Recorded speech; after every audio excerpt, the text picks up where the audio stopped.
great day to be inside Paramount Fine Food Center. The Raptors 905 finding their rhythm. We've got a new guy to acclimate to their style of play, and that's Josh Adams. I mean, he's an athletic guard. He played 17 minutes, scored 17 points in his first outing with the 905. He played in the Chinese league, and he was a big-time scorer over there.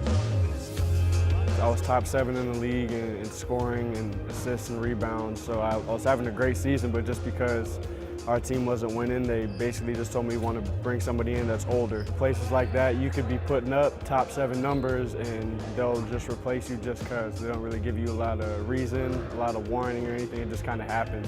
So it's a cutthroat, interesting, I'll go with that, place to play.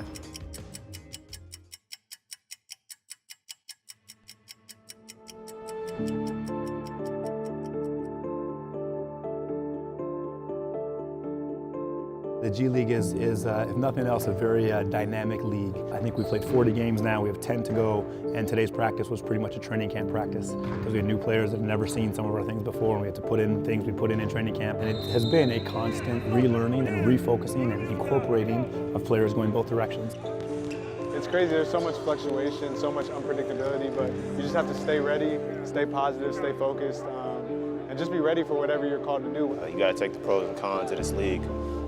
One day you're the man because you're guarding James Harden, Chris Paul. The next day you're waived and traded all over the place. I did training camp with Sioux Falls. I was up in Arizona. I was playing in Korea. Went to Texas. Russia, I finished the season in Russia. Got traded to Cleveland. Got waived. Ended up getting waived there. Traded to Houston, traded to Pacers, waived by Pacers all in the span of 3 days. Picked up by Chicago's team, got waived. It was a really difficult situation, especially since our translator wasn't doing that great of a job. Understanding that it would be best for both sides if we just look for different options. Mutual agreement that we were going to part ways. Was able to put me on like a trade or whatever. I basically just had to sit around and just wait and wonder. And so it was just kind of me waiting my turn. And I kind of just sat around waiting. Just working out, just waiting for another opportunity to arise. It was a long journey, but definitely glad I landed here for sure. It's been fun. It's been eventful. There's been a lot of changes, probably more so than we had planned for.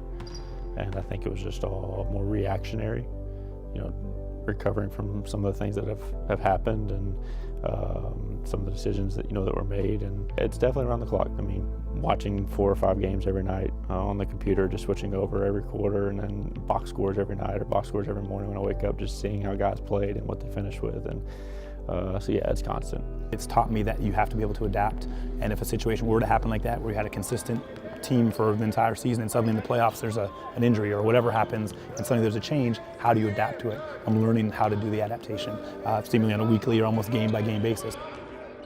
I think Jama has had his hands full every night, and I feel like, the 905 team, because they're so good, every other night, someone's coming up, someone's coming down. It's hard, it's challenging, you got to figure it out, you got to really work, but that's what this thing is about. I think I'm getting better as a coach because of it.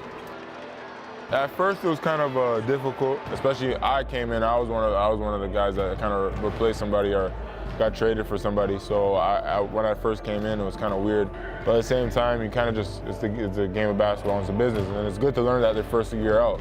And you just learn to adjust. For the 3 years I've been in the league, going down to the G League my first year, being with the Grizzlies, being with Iowa Energy, being a two-way player with Dallas, Texas Legends, coming back with the Blazers. So this is just, it's regular to me at this point. You got to get in where you fit in. I think they managed that, better than any other team that I've seen. And as a player, I'll be honest, I hated that. I like consistency. And with this group, they haven't had that. They've had to have guys step up at, different times. There's a couple of times where it's affected the team in call-ups and guys come back down because of stuff because of chemistry-wise, but nobody's fault. It's just the way it is. I think if it was my first year, it would have been frustrating, but kind of getting to see what the pro life is about. It's hit or miss on opportunity, so you got to always stay ready and stay prepared when the opportunity arises. I think we've had now 3 players that have signed NBA contracts over the course of the season, which is a great milestone and a really sort of positive thing, but it also creates a lot of flux and back and forthing for the players that are still here. It's a lot different when you're in it, It almost becomes, I don't want to say as much, but nearly as much as it is basketball, it's business. You know, you see guys that aren't putting up the same numbers getting called up, or, you know, you're asking yourself, why not me? You know, stuff like that. But you really just gotta get back to playing basketball because you love to play, and everything else will take care of itself. When I came here, I think we went on like a 4-game win streak, and it was an entirely different feeling in the locker room. It was like guys are joking, guys are happy, it was just a different energy vibe, and like that really just, for me and other players for sure, it made you embrace everything going on with the system. We want to be that program that everyone wants to play for. You know, you watch the Raptors and you see Norm and Pascal and Fred and those guys, you know, playing. So guys see that, and they see that we take it seriously and that we do value the G League program. When I'd made the decision and other G League teams were calling me about if I put my name on the waiver wire, when I told them I had gone to 905 or at a home there, they said, well, you picked the right spot, so it was a great sign for me. They do things the right way, great culture here. We got a good group of guys, a good coaching staff, so when I got here, it was like I've been here all along. You know, playoffs are right around the corner, 10 games away for us right now. But there's definitely excitement around our team and where we're going. We're starting to get the ball rolling, right? There's momentum. It's sort of like a season you build momentum, build momentum, build momentum. And to me, it feels like that ball is really rolling up the hill right now. And hopefully we crest right at the right time where we're in a good situation in our last few games to put us in a great place for seeding and then hopefully into a playoff run.